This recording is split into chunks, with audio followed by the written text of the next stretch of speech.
Olá, tudo bem? Está começando mais uma edição do Agora Agro e você vai ver no programa de hoje. Nós vamos falar sobre a produção e exportação pelo Porto de Paranaguá, que é crescente. Vamos comentar também sobre o leite A2, coisa fantástica que você não pode perder. E vamos falar também sobre custo de produção da pecuária de corte. O Agora Agro já está no ar.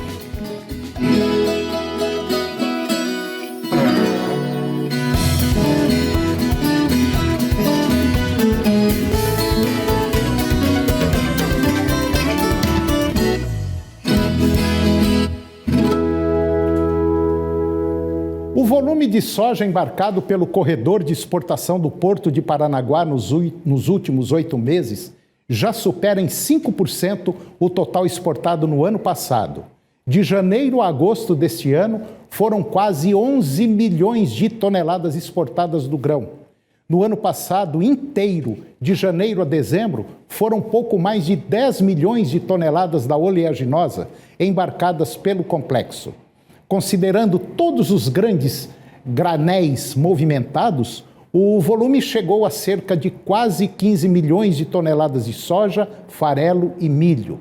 Faltando ainda 4 meses para o fechamento do ano, o corredor de exportação já movimentou quase 74% do volume total registrado em 2019. Na época foram 20 milhões de toneladas. A atividade portuária foi na contramão dos demais setores da economia mundial. Isso porque nós abastecemos outros países com alimentos.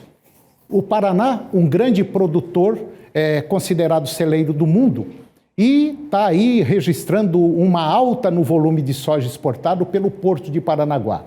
De janeiro a agosto, na comparação de 2020 e 2019, chega a impressionar.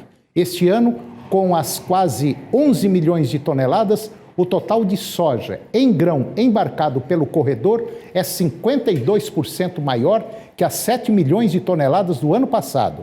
As exportações do farelo de soja nesses 8 meses também estão maiores, com quase 3,2 milhões de toneladas do produto movimentadas pelo corredor. E este ano o volume está 10% superior que no ano passado, com um pouco mais de 2,9 milhões de toneladas. E agora eu vou conversar com Cíntia Tongo. A Cíntia, ela é zootecnista, ela é diretora da Otimiza e nós vamos falar sobre custo de produção da pecuária de corte. Cíntia Tongo, mais uma vez, obrigado pela sua presença no nosso programa, para nós falarmos aí de um tema interessante.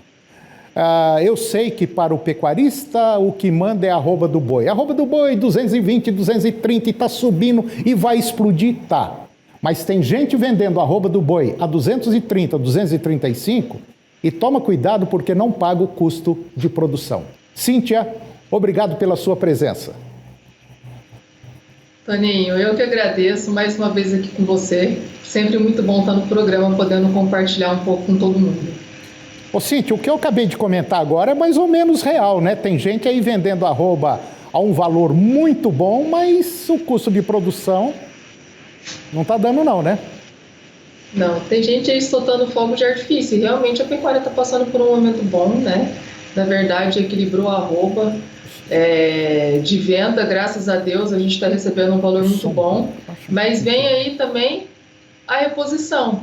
E aí eu te falo, Toninho, que esse valor isolado que a gente está recebendo desse valor da arroba, mesmo que a gente vende uma safra onde a reposição, lá atrás onde a gente fez uma reposição mais baixa e está vendendo com um valor mais alto essa arroba de agora, muitas fazendas, eu falo para você que em torno de 20% das fazendas, elas não vão ter lucro, elas vão persistir no prejuízo.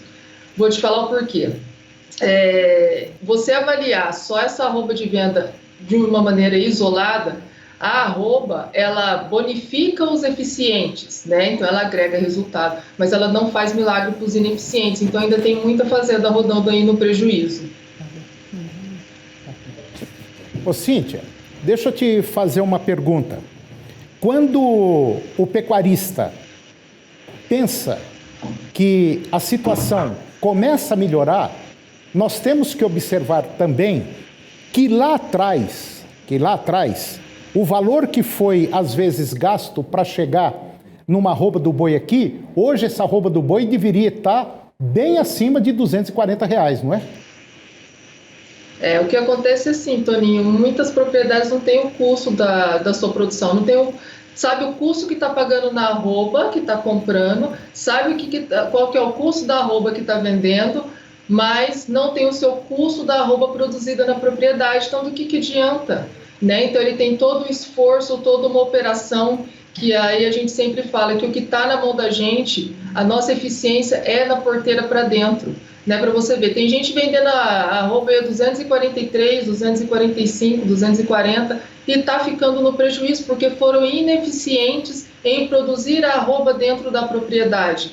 Então, assim, ele tem diversas variáveis que a gente tem que estar acompanhando dentro da propriedade. Tem que acompanhar custo. E quando eu falo em custo, é o desembolso da fazenda que é realizado para a operação, que é administração, nutrição, pastagem, mão de obra, parque de máquinas, são todos os custos, né? A gente tem que estar monitorando isso. Infelizmente, Cíntia, então, na verdade, o problema não é o preço da arroba, né, Cíntia? O problema é o gerenciamento da propriedade, então. É o gerenciamento do negócio que não tá indo legal. É isso, então? Olha, exato, Toninho. O que acontece é o seguinte, o pecuarista tem que pôr na cabeça que cada vez mais ele tem que se profissionalizar. Né? É empresa, não tem nenhuma indústria hoje de sucesso que não sabe o seu custo de produção. Né? Então a fazenda ela tem que entender isso. Né? E a gente tem método específico, é possível ter esses custos, esses acompanhamentos mensais, trimestrais, anuais, para a gente saber o que está acontecendo, mudar a rota. Se você não tem o seu custo de produção, olha só, vamos supor que deu algum problema, Deus me livre, né? Mas deu algum problema nessa arroba. Para quem tem o seu custo de produção, consegue corrigir rota, consegue fazer manobra para reduzir o prejuízo. Né? Agora, quem não tem o seu custo de produção, na hora que chegar lá na frente, assusta com o tamanho do prejuízo. Então, não tem jeito, não tem como fugir do custo de produção. Né? E outra coisa que tem que entrar na cabeça do pecuarista, tem ações que ele pode tomar dentro da propriedade que não demandam desembolso, por exemplo, manejar bem um pasto, ter uma qualidade de aguada boa para o gado, ter linha de coxo disponível, né? Quando a gente fala de infraestrutura, fazendas que aplicam muito bem esse recurso, com R$4,50 reais cabeça mês, consegue recursos fantásticos para poder melhorar a infraestrutura, né, que melhora o desempenho. O pasto, então, é o pulo do gato, né, Toninho? É verdade. Né? Então, seria assim... Verdade. Né, você melhorar a colheita do capim, aí vem junto o ganho médio diário, que é o GMD que a gente fala. Então, assim, o GMD ele responde por mais de 50% do resultado da fazenda, entendeu? E aí, quando a gente fala do GMD... Pode falar. Cíntia, inclusive, esses números, vocês já estão basicamente fechando os números do ano para esses números serem mostrados agora no mês de outubro, no próximo mês. E vocês, inclusive, vão fazer um trabalho aí em nível nacional, através da internet, vamos dizer assim, para vocês mostrarem o que está acontecendo na pecuária. Cíntia, eu queria que você falasse rapidinho, que o nosso tempo já está assim, lá no finzinho. Inclusive, se você quiser, que está nos assistindo, quiser entrar em contato com a Cíntia já para fazer a sua inscrição gratuitamente para assistir esses resultados, vai ser fantástico. Fala um pouquinho, Cíntia, bem rapidinho. Toninho, os dados já saíram do forno, né? Vão ser divulgados agora dia 6 de outubro, às 20 horas. Vocês podem acessar depois o link na bio lá do nosso Instagram, que é Otimiza Gestão Rural, que vai estar lá para vocês fazerem o cadastro e poder participar. Esses números é o Benchmark Integra, que ele é divulgado todo ano, vai ser da safra 19 e 20, todo mundo está convidado, vale muito a pena. É a 8ª safra avaliada e foi avaliado mais de 1.500.000 cabeças, vale muito a pena acompanhar. Já serve como referência para essa safra de vocês agora, e a gente está 100% disponível para ajudar nisso daí. Tá ok. Cíntia, eu agradeço muito a sua participação. Eu quero trazer você antes desse evento que vocês vão lançar, para a gente falar um pouquinho mais sobre, assim, com mais detalhes, o que vocês vão fazer e o que vocês vão mostrar, ok? Muito obrigado, Cíntia, mais uma vez pela sua participação no nosso programa. Obrigado. Tony, eu que agradeço. E a gente volta com o maior prazer. Obrigado, Cíntia. E depois do intervalo, nós vamos falar sobre um item muito importante. Nós vamos falar sobre o leite A2A2. É um minutinho só, eu volto já.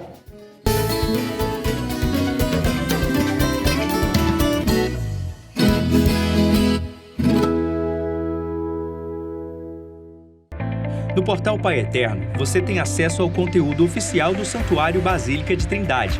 Confira notícias sobre a devoção ao Divino Pai Eterno, acenda uma vela da fé e muito mais. Acesse paieterno.com e faça parte desta família de amor.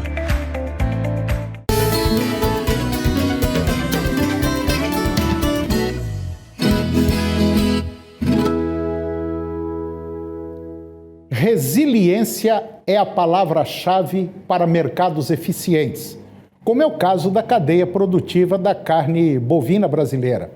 Segundo o Centro de Estudos Avançados em Economia Aplicada, CPEA, da Exalc-USP, o setor apresenta recordes, mesmo em um período de crise mundial ocasionada pela Covid-19.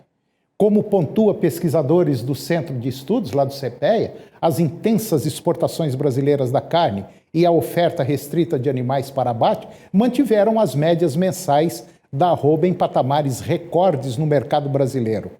E, de acordo com eles, essa valorização do arroba, contudo, não indica que o pecuarista está com margem maior.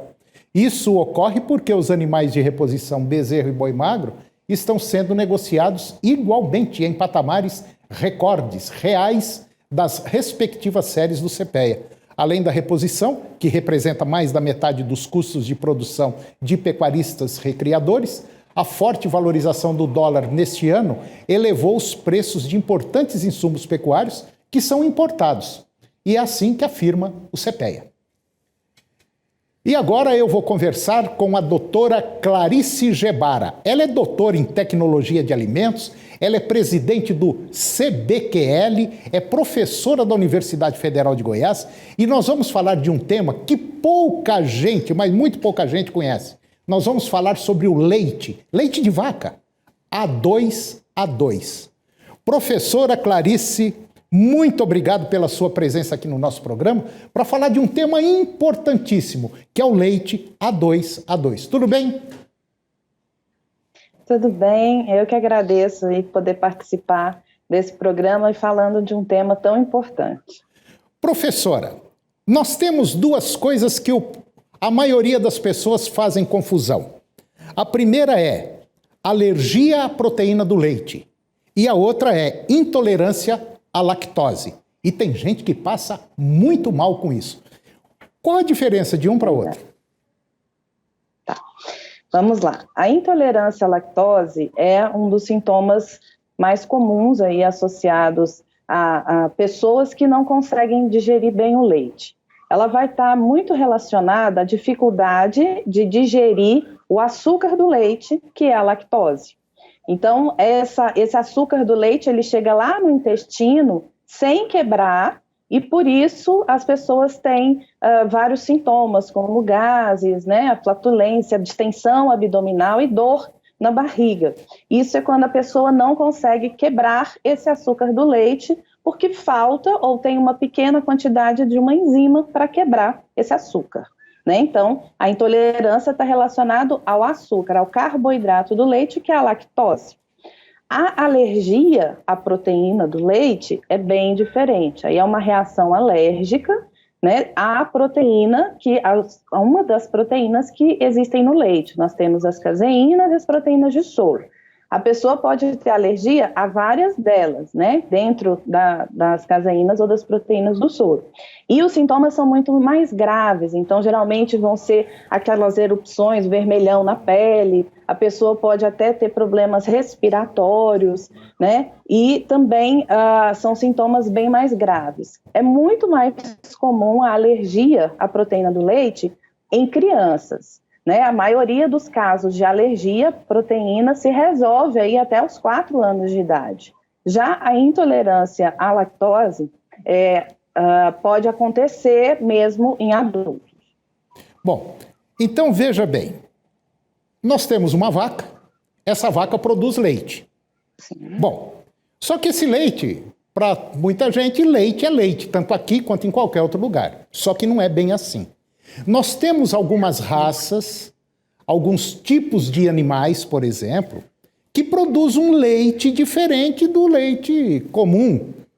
E esse leite diferente, que eu estou falando, é o A2A2. É um leite, vamos dizer assim, especial, que a vaca mesmo produz, o organismo produz, e que esse leite não causa problemas para quem tem esses problemas, ou de intolerância ou de alergia. É isso mesmo? Bom, vamos lá, é um pouco mais complexo, né? Esse leite A2A2, ele tem uma diferença em uma dessas proteínas que pode causar alergia, que é a beta-caseína. Então, essas vacas só vão produzir a beta-caseína do tipo A2.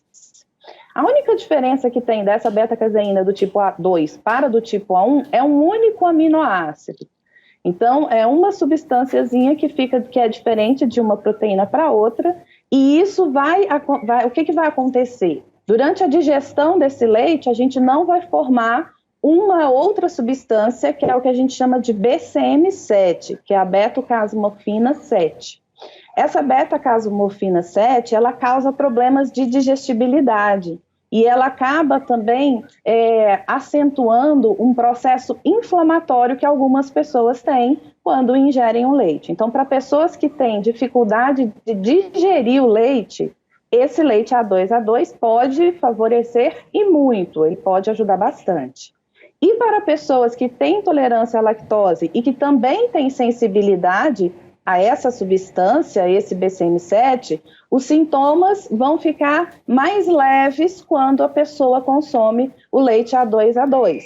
Mas, para pessoas que têm intolerância, o recomendado é o leite ou os produtos zero lactose, para favorecer a digestão desse açúcar. Mas existe uma relação indireta, mas existe uma relação do leite A2A2 para pessoas com intolerância. Bom, é quase que impossível a gente chegar no supermercado e falar isso aqui é leite A2A2, aquele lá é A1A1. É basicamente impossível isso aí. Mas já existem algumas propriedades rurais, vamos dizer, produzindo somente o leite A2A2. E, infelizmente, o nosso tempo é muito curto, mas é um tema muito interessante, esse aqui, muito vasto. Mas o que eu quero deixar é o seguinte, que já tem algumas raças de animais que produzem esse leite A2A2, já tem algumas propriedades vendendo esse leite e já tem algumas indústrias também fornecendo esse tipo de leite para quem tem algum problema. Ele não é a salvação da lavoura, mas para quem gosta de leite, esse leite pode ser tomado e basicamente não traz problema nenhum. Professora Clarice, televisão corre rápido, infelizmente o tempo voou, mas é mais ou menos isso que eu falei, a senhora tem 1 minutinho. Tá bom. O leite A2A2 é muito bom para quem tem problemas de digestão do leite, mas nos casos de alergia, temos que tomar cuidado, tá? Não serve para todas as pessoas que têm alergia, ele pode ajudar. E para quem tem intolerância à lactose, produto zero lactose.